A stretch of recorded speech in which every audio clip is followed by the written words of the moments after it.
no. Tanong ko lang, di ba nag-round 1 yung sex bomb at round 2, di ba? Bakit wala ka doon? Hindi ka ba talaga nila sinama? Hindi, tinawagan talaga ako doon at tinanong din ako mag-produce noon. Talaga. Kaso dahil nga doon sa pageant ko sa Mrs. Universe International, you know, syempre minsan lang din yun sa, di ba? Kailan ko pa gagawin Once yun? in a lifetime. Yeah. And nauna yon. Yeah. First and second them. Actually, So, yeah. congratulations, by the way. Hindi ka Thank pa you namin so ako much. congratulate. Thank you.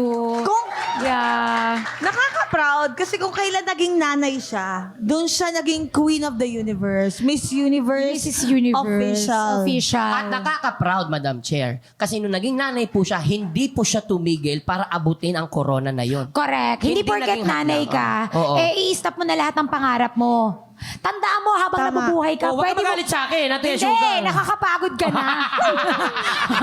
Gigigil na rin ako sa'yo. Magbayad nga kay entrance. Alam mo, totoo, nung nanood ako, round 3 ako nanood din, naiyak ako sa opening. Bakit ka po Ang naiyak? sinasayaw nila non Pretty Little Baby. May video to, binidyo ako ni Sophia Senior. Oo. Naiyak ako kasi halos lahat doon nanay na. Okay po. Totoo. Tapos like, it's just heartwarming and nakaka-touch na panoorin na yung mga nanay na akala mo pag nagkaanak ka na titigil na yung pangarap mo, Oo. na ibalik nila Yes. 1,000 times more. Talagang binalik ng Diyos sa kanila. Ang galing mong nanay, etong sa'yo. Totoo. Ang galing. Oo. Tsaka tama yung sinabi niya na ibinilik ni Lord. Si Lord talaga yon kasi imposible yung 2 dekada na kayo na mahinga. Diba? May kanya-kanya na kayong buhay, pamilya, iba-iba ng career, pero binalik kayo sa isa sa pinakamalaking Coliseum dito sa Pilipinas. Diba? Tsaka kagulo, hindi na 3 magkasya. beses na sunod-sunod na puno. Kahit ako nung una parang hindi ako naniniwala, baka scam to, di ba?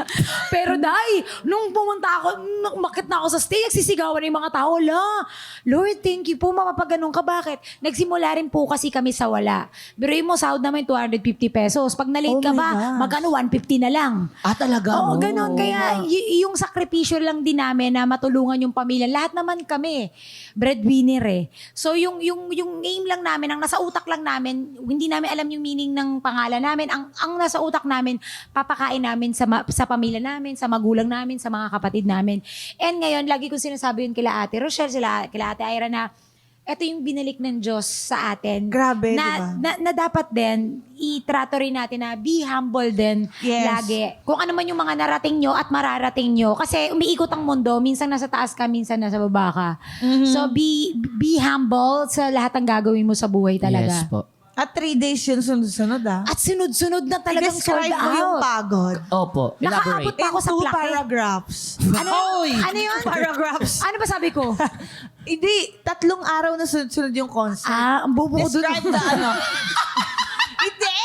Hindi lang tayo magkarinigan, pero Oo. kamusta yung pagod? Kasi ang daming tao, para nasa ano tayo eh, parang araneta to eh, no? Oo. Huwag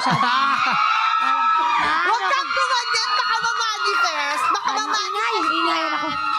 Ay, hindi malayo mangyari yan. Oo, parang ano eh, parang ganun na yung feeling ko. Yung parang sa sobrang ingit, hindi na magkaintindihan. Oo, hindi ko alam kung ano ba. Nabibingi na ba tayong dalawa dahil nasimulan natin sa loob. Oo. Pero I'm so happy talaga na nandito ako kasi pinapanood ko lang to sa social media eh. Ang tagal na namin ikaw hinahanap. Totoo ba? Busy ka lang talaga. As a stars on the floor lang ako. Napagod ako doon.